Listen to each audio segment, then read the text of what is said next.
hearing sa Senado. Ito pong si Yexel Sebastian and Mikey Agustin. Kung maalala niyo po nung Friday, inireklamo po yan dito sa amin dahil nga po sa investment scam naman. At nakausap po natin tong si Yexel Sebastian at Mikey Agustin.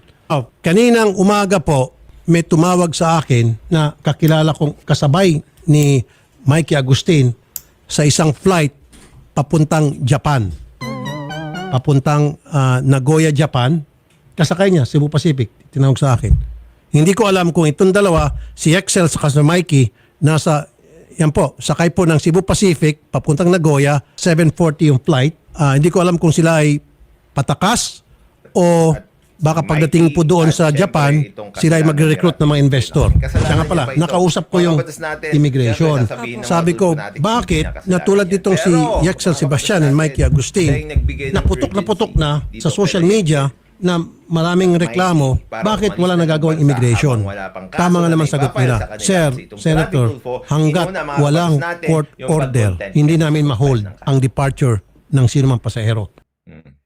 Ito sabi ni Mang Rene sa Kalam, Yexel, salamat idol. Yun nga salamat idol, pinarealize mo sa amin na ang laki ng problema namin na wala na kaming